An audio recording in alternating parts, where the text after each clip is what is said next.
வாழ்க வையகம், வாழ்க வையகம், வாழ்க வளமுடன். குரு புகழ் வாழ்க, குருவே துணை. தினமும் காலையில் நம்ம வெற்றிக்காக என்ன செய்யணும், அந்த நாள் வெற்றி கிடைக்கும். அப்படி என்ன செய்யணும் காலையில், இதை பற்றி நம்ம பேசணும். அதாவது காலையில் பிரம்ம முகூர்த்தம்னு சொல்கிறாங்க. அந்த பிரம்ம முகூர்த்தத்தில் டெய்லி எழுந்திருக்கிறத பழகிக்கணும்.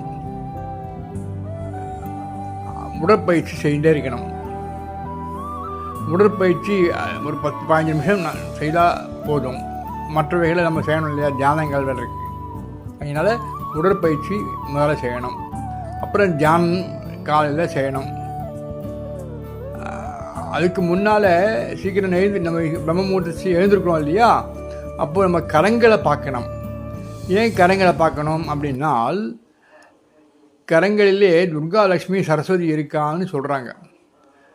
இது புராணத்தில் சொல்லப்படுறது. கராக்ரே வசதே லக்ஷ்மி, கரமத்தியே சரஸ்வதி, கரமூலேத்து கௌரி ஸ்யாத், பிரபாதே கரதர்சனம் அப்படின்னு சொல்கிறாங்க ஸ்லோகத்தில். அதாவது கராக்ரே வசதே லக்ஷ்மி, அதாவது கரத்தினுடைய 4 கரைகளிலும் 4 திசைகளிலும் லக்ஷ்மி இருக்கா. கரமத்தியே சரஸ்வதி, கரத்துக்கு அதாவது கைக்கு நடுவில் சரஸ்வதி இருக்கா. கரமூலேத்து கௌரி, கரமூலைனா கைக்கு எல்லா சைட்லேயும் இருக்கலாம் துர்கா, அதான் கௌரின்னு சொல்கிறது. கௌரிச்சாத் பிரபாதே கரதர்சனம். அது காலையிலேருந்து கைகளை பார்க்கணும் எழுந்த உடனே.